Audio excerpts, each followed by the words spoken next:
Good morning. I wasn't going to film today, and then now we are. Hi, Amber Wild. Amber's got these new things called veggie straws, or veggie sticks, what are them called? Yeah. We're trying those out. You like those? You like the veggie sticks? Okay. So, I'm gonna get outside, work on the electrical on the bus. Jayleena's got some stuff going on with the Chinook. That'll be on her channel. And it's kind of nice outside right now, but it's supposed to start raining at 3 o'clock. So there's some electrical I have to do underneath the bus. I'm thinking about just making it happen right now while I have some weather. And I just hate crawling underneath the bus, but I feel like if I just get all the stuff I need to get done underneath, then I could finish the rest inside as the weather turns. So I think we're just gonna go get the mat out and the whole saw and just man up right now, as I think is the plan. Dang, looks can be deceiving. It's super nice right now, but it's about to start dumping rain again. So I really want to focus on getting the electrical done, and I have to get underneath this thing. Maybe I should move it over where it's a little drier.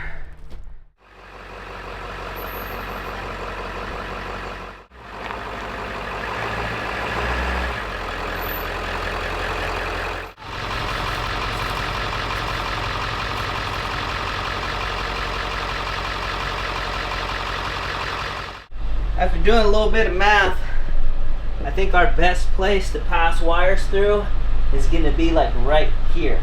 So I'm going to drill so that's about, I'm going to double check. That's about 22, 23. Off of that, I'm going to go check underneath. And then blast it.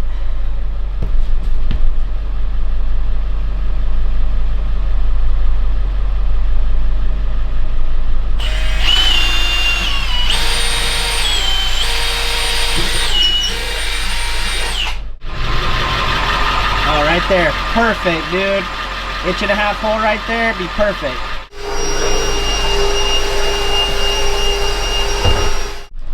All right, I'm gonna get under there, do some stuff. I'm not gonna film it, it's gonna be too tight, but basically what I'm gonna do is I'm gonna put a chassis ground on the frame, bring that wire up, and then I'm also going to attach 2 lines off the battery, bring those up into this box. Show you this before I put paint on it. So I was really impressed with this chassis saver paint I put on the frame. It took a lot to get that off, but anyways, I got a chassis ground. This is going to be for the whole system on the steel, not aluminum, bolted to the frame, and then this is going to go up through our access hole. I'm going to get some paint on that right now. I forgot to hit record on installing this. Just got the shore power port blasted, installed, hook it up to the charger inside.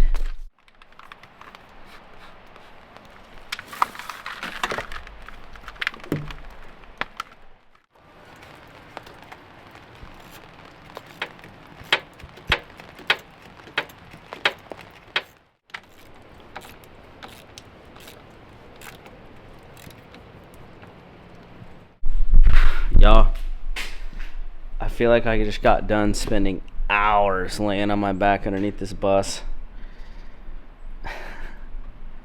So I'll go show you everything we did. The shore power port, oh yeah, it's about to start dumping just in time. Got the 2 leads for the DC to DC. See underneath here, these are the DC to DC leads. Tied it all the way up, and then here is our shore power port. Tied it all together, and I made 2 leads for underglow later. This is a chassis ground on the chassis, and then I wrapped it all, Sikaflexed it in place to seal that up, and hung it right there.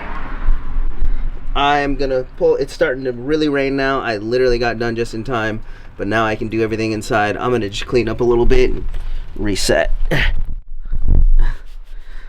Y'all, I'll admit, I've been busy working, and I put a video out today, and the debacle on the seat is insane, right? So Jaylena put a video out about the car seat thing. Y'all are in the comment section with some very strong opinions. I will say this, I have done some research.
Alright y'all, this isn't a very like interesting film job, so I'm just kind of working, been running some time lapses, and I figure I'll just kind of show you where I'm at. So this is how far I got today. I got all the stuff underneath done, all the exterior stuff, penetration, sealed up. I got the shore power port out there. I got the charger hooked up all the way to the battery, and I got the DC to DC hooked up and on a kill switch, and I just hooked the battery up to the bus bars, and I think that's where we're gonna end tonight. It's already like past 6 o'clock. Jayleena's cooking. We're gonna go do dinner. Time consuming. And then tomorrow, I call this the heart of the electrical, like the main part. So I'll get the solar on here, get the fuse block hooked up, get the inverter on there. Yeah. I'm gonna call it right now, so I'm gonna pull the battery out the back and go in and eat dinner. Alright, dinner's done. Check this out. It's like chicken and veggies and a sweet potato. I'm gonna get after it. Thank you, Jaylina.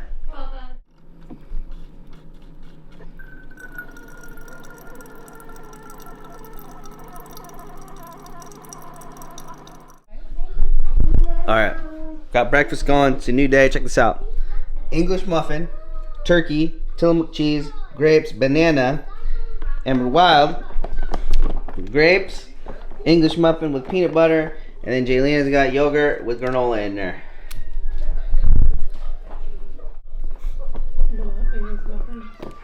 Do you like the English muffin with peanut butter? Mm-hmm. You do?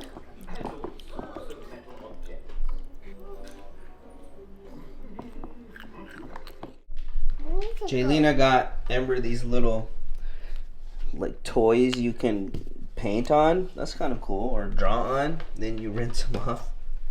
But look what we're having. Look, we're eating better now. We're having salad.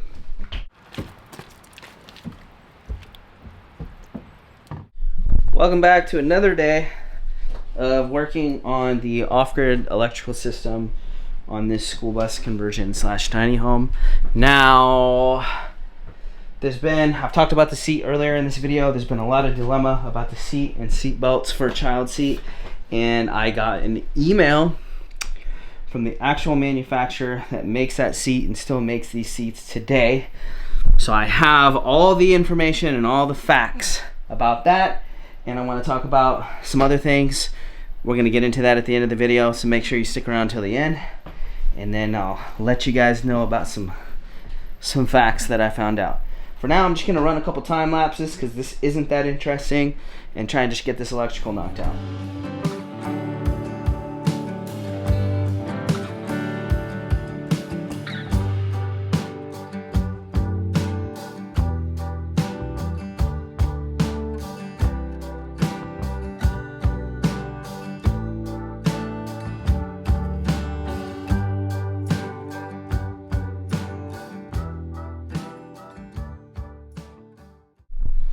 Alright y'all, I think I got it all hooked up. So you can see right there, I got the red arc BC to DC on. Let's see if the inverter works. Okay, that looks like it works. My phone, it looks like you can like really set it up with your phone through the app. The Red Arc app says a configurator, and then there's like a red vision thing. Oh yeah, right here, check it out. So you can see, man, you can see the temperature of the battery, and then you can see what the battery is. It's 13.6. You can see what the vehicle battery is. Kind of cool, right? So I think I'm gonna turn it on and see what happens. The vehicle symbol just turned on. I don't know what's going on, so. All right, we've gotten to the part of the video where I want to talk about a couple things. Number one, the seat. There's a huge debacle in the comment section talking about the seat and 3-point harnesses and safety seats and 2-point whatever. And I want to say this, I've done some research and I have also emailed the manufacturer. I got an email back from the manufacturer and I want to share what I have found out. What I found out is all vehicles after 2001, the safest preferred way to attach a car seat is through CRS mounts. It's the little child hooks that you see on your cars. That's number one, right? So all the people in the comment section talking about a 3-point harness, all this stuff, blah, blah, blah, blah, blah. You're actually wrong, right? Nobody cares about the 3-point harness. All they care about is the hooks for the child's safety seat to go into, right? If you don't have those hooks, which pretty much every vehicle after 2001 should have them, a 3-point harness, of course, is going to be better than a 2-point. Older vehicles are going to have 2-point harnesses. They're not going to make you not put a car seat in it, right? But all this stuff I've seen in the comment section talking about the 3-point, it's not, no, they don't even care about the 3-point harness. They just want the child safety hook things, right? So the 2-point seat harness thing on my seat doesn't matter at all. I emailed the manufacturer, and he's actually the one who gave me the information about the child safety hooks and the 3-point harness not even mattering. And he said that this seat has hooks that are welded onto the frame for the child safety thing, right? Now, you can add those on, it's an option. So I went and looked at my seat, and I have hooks welded onto the bottom of the frame. Let's just go ahead, put all that to rest. So I'm probably still going to use the lap belt over the child safety seat, and then I'm going to use the deal on the back, hook it to the hooks that are welded onto the frame, and there is not a better way to attach a car seat to a seat, period. 3-point harness doesn't matter. Okay? Here are facts. Let's put that, I'm done with the seat thing, right? It's crazy. The comment section's been going crazy for multiple videos. I got the hooks on there. Anyways, we're good to go on that. And for anybody out there, the information is 3-point harness doesn't matter. You just want the child safety hook restraint things in your seat or your vehicle. For anybody out there with a kid in a car seat and that whole situation, that's what's up, okay? Now, I want to talk about off-grid electrical. Now, I have never quite done my electrical like everyone else. I don't drink the Kool-Aid. Just because somebody says that something's good doesn't mean it is to me. I want to find out for myself. And I also like the value of $1. I'm not going to spend a whole bunch of money for a name brand thing just because it's a name brand thing and doesn't give me any value. So when I was building the buses before, I used cheaper stuff. Everybody kind of knows that. People have come at me for it. And the thing is, I built every single bus I've lived in multiple buses, and I've used that cheaper stuff, that cheaper brand, with zero issues, ever. No problems. And then I look at the internet and I see all this expensive stuff. Everybody's got problems. And it's usually always that same stuff. So, and I will say, I've seen other people with problems. Anyways, I never had a problem with the cheaper stuff. I never wanted to spend the money. And I've done a lot of tours of rigs, vans, buses, and I'll never forget one of the biggest things I see in off-grid electrical systems is people doing way too much. Way too much. Like, I'll never forget, I did this bus and he had thousands of watts of solar, ridiculous amounts of power, and one of the things he said to me was he spent way too much money on it. He went way overboard because he didn't know. And literally, you know, let's talk about this. Your laptop is probably going to be your biggest drawing item in your rig, and it's 60 watts, give or take. I've had big power systems and I've had small power systems, and I think it's really going to come down to how crazy are you trying to get. Like, there's some people who want every luxury in the world. And the thing is, it's like, unless you're living in Arizona, like, solar almost doesn't matter to me in the PNW. With all these rains and all these clouds, I think I was getting 13 watts of solar earlier with a 400 watt panel. Doesn't matter how much more solar is up there, not much is going to change. So I've always been somebody who always talks about DC to DC chargers and multiple charging sources. And I would put a DC to DC charger in before I even put solar on. Anybody thinking about an off-grid electrical system, one of the things I would tell you, and not everybody is rich, right? If you got all the money in the world, you blow it however you want. Be realistic. Like, if you're trying to live in a vehicle or do something off-grid, you're not going to have the luxuries that you're used to having. So they make, you know, 12-volt rooftop ACs, and those come with a huge power draw, which means you're going to want bigger stuff. But most people live in this lifestyle are typically chasing the weather. So, I mean, I personally think you don't even need an AC. And I've had an AC in a bus. So it's like, a lot of my experience is like, I've done a lot of this stuff. I've done the cheap stuff. I've done the expensive stuff. I've done the ACs. I've not done the ACs. And just be realistic with yourself and your budget. I think one of the biggest things I see on the internet is people doing way too much. Way too much on their build.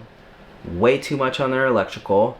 And next thing you know, they're 3 years down the road and they're selling an incomplete bus because they never got it done or they ran out of money. So, like, one of the biggest things I could say to anybody out there is just be realistic. So I want to leave you with this thought. The bus I lived in the longest in my whole life was Sculiana, and it was about 3 years-ish or more. And in that bus, I didn't have an AC, didn't have a shower, didn't have a toilet, and I had a 100 amp hour lithium battery bank.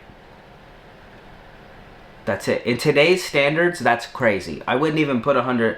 I would at least put 200 in anything I'm doing today, at minimum. But my point is, I lived in that bus for 3 years minimum. I don't even remember, and I was fine, dude. Fine. Go look how much a 100 amp hour battery is on Amazon. I know my channel's kind of all over the place these days. It's like kind of van lifey, kind of buildy, kind of homesteady, kind of who knows what's going on over here.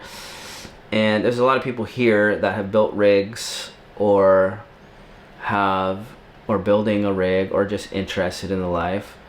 And one of the biggest things I want to leave you guys with is be realistic and keep it simple. Simple and fast. It doesn't really matter. So it's like, this is only a vehicle. It's only something to live in. It's only something to travel in. And it's your life and your experiences that are what it's all about. So don't spend years of your life working on something when you could have just bought an RV and went and lived your life day one. So it's like, that is what is important, living and creating memories. We only have so much time on this earth.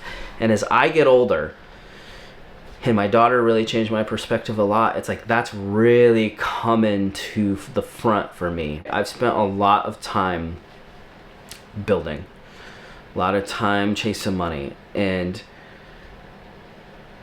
you know, I don't want to sit here and say I have regrets. I have a lot of experiences because of the things that I've done, which bring me to, if I could go back and do it all over again, I would trade all of the fanciness for my time back.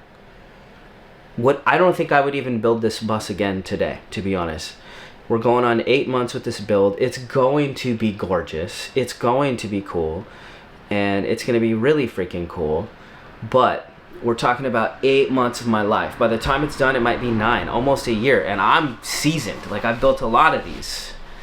And I would have rather had my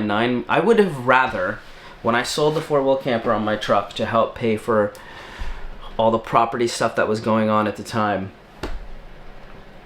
and then I decided to build this bus, you know, thinking it was going to be fast. But it was so much body work and rust work on this thing, it was astronomical to finally get to the point where I could build the bus out. But it's like, if I could go back and do it all over again, I would have just got a cheap camper again, and because I already own the truck is reliable, threw it on the back of my truck and went out and lived my life, and have been creating memories and experiences these past 9 months, not spending 9 months of my life Monday through Friday in this bus building or working on a body, right? I will never get that time back, which is why I say I will never build another bus. And I can tell you 100% I will never build another bus. They are too time consuming. The space is great, they are too time consuming. I want to live my life. And it's like, I'm not even sure what this video is really about, but I just want to give you guys that experience from me, through me, right? I've built a lot of stuff. I'm in the middle of a build now. I'm going to see it through. And it's like, if I could go back and do it all over again, I would have rather spent these last 8 months that I've been building living my life. That's where the value of buying an RV, that's where the value of getting a truck camper that's already built out. Like, you can literally just use your money and put it on your rig and go live. Boom. Right there. Day one. You're preserving your time. If you really want to do all this, so if you really want to build, my advice is take the path of least resistance. I have built vans too, and buses.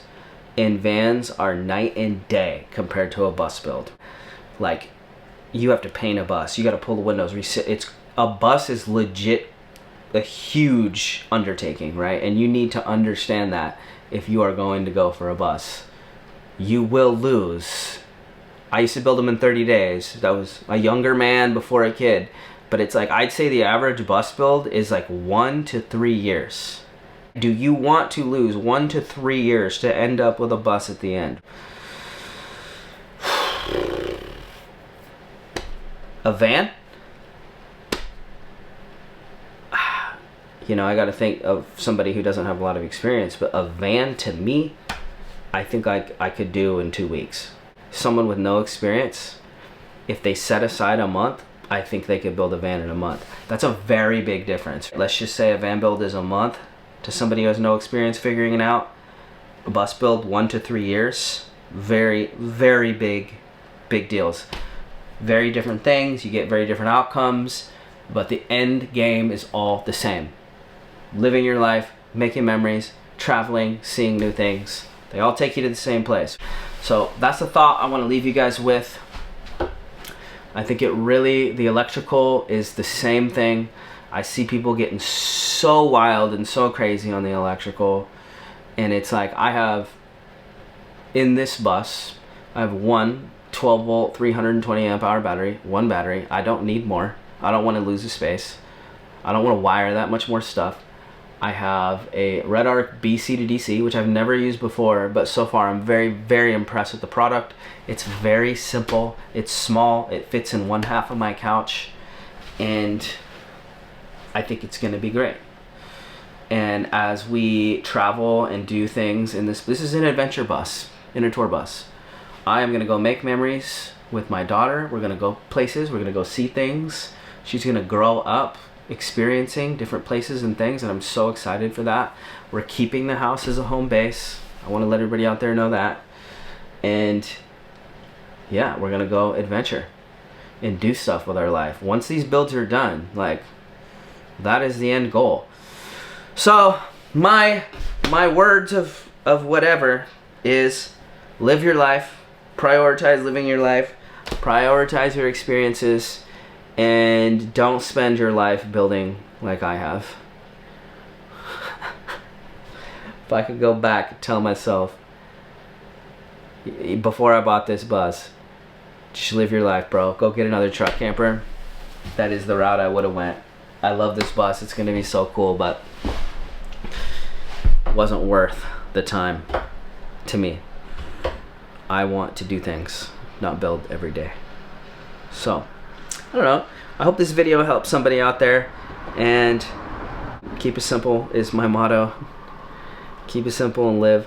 And this is probably gonna be the end of this video. After this talking piece, this is probably gonna stretch this video out quite a bit. So I'm gonna go inside, hang out with my family, probably have dinner and chill. And thank you guys so much for watching. If you are longtime subscribers, love and appreciation. If you just happen to have clicked on this video, there's a whole bunch of backstory on my channel, but consider subscribing. Catch you guys in another one. This is Isaac. Bye.